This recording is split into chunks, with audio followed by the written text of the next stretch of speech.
Well, Nutch, I imagine you and the entire bench went through the whole gamut of emotions in that last 15 minutes. Looks like 0-0, then you get the penalty, it's 1-0, then it's an equaliser. What did you make of, now that you've had a bit of time to reflect, what did you make of your side's performance on the whole?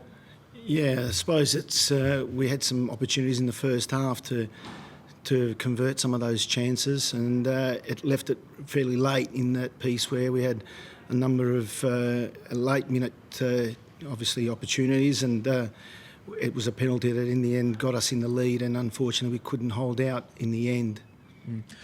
The chances that you were creating, especially in that first half, Icon had that opportunity that was saved by Joe. You did look more comfortable on the ball down there, but just unable to find a way through. What do you think that was down to? Yeah, I think it gives us, I mean, we've been playing some good football, and it was just a continuation of where we left off last week, where players are now starting to get more possession in the front half, and we're moving the ball quickly. And I think it gives us a lot more confidence and ability to convert some of those moments that hopefully we can convert as the games get played into the season. Because it's now 7 points out of a possible 12 across your last month of football, which, all things considered, is very good for this club, given that you were bottom of the league for quite a while. What do you think this improvement's down to? I think the mobility of the team that's been able to move the ball quickly, and I think that's probably given us the edge, moving the ball from back to middle to front.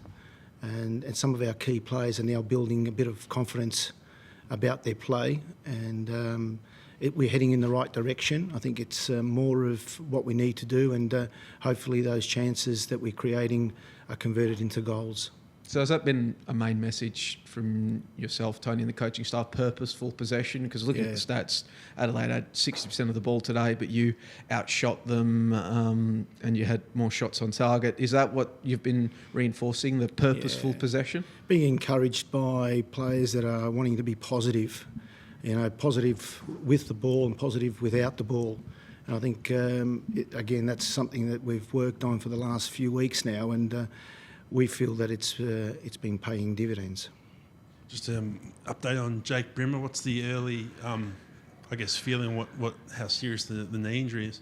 Yeah, the diagnosis is not good at this early stage until we get a full report. But I suppose the way he's feeling at the moment is not good, unfortunately, and we just have to await the news tomorrow. Are the fears ACL? Is that the fears? Well, he has obviously a lot of pain in his knee, and again, like I say, I think we'll need to get it diagnosed properly, and then we'll find out the outcome in the coming days. Yeah, he's obviously one of your best dead ball players. How big a blow would that be, an extended absence of Brimmer? Well, if we, for Jakey, we're relying on his quality as a player. He delivers balls for set pieces. He gives us that link that we have had for the last 18 months, really, in that number 10 role. So if we was to miss out for some period of time, we would definitely miss him.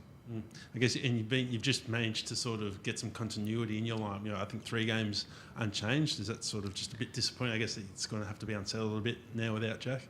No, that's right. But we've got players that we can sort of rely on and can come in and take a position in that role, and hopefully we can, obviously continue with the growth that the team has been in.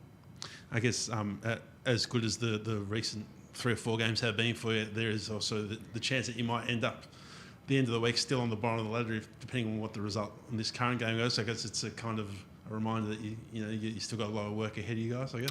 Absolutely. I mean, the league is so tight, and we just have to keep on picking up points, and obviously we're disappointed that we didn't pick up 3 today, but it was a step in the right direction to take a point, which was a very tight game. Aside from Jake, any other injuries or fitness concerns to come out of this one? No, at this stage, everyone seems to be okay. Just want to get your thoughts on VAR. We just had Carl in, who was pretty, exasperated at the penalty. What are your thoughts on it? How did you sort of see it? With decisions that relate to VAR taking sort of initiative in terms of alerting the referee to certain instances that are happening, we just have to follow what they say. Really, we're in always these situations from time to time, but again, the referees are there, people are officiating from the VAR position, and we just have to follow what the rules will be and decisions that are made. And just with Nesta's goals, obviously he was an absolute ripper, but was it, I guess, a bit disappointing they had so much space and time around him to sort of set that up? Yeah, from a defending point of view, I think, if we could have stepped up a little higher and a little bit quicker, maybe that might have been prevented. But again, the shot was taken, and it was a good shot. Cool. Thank you very much. Thank you, guys. Thank you.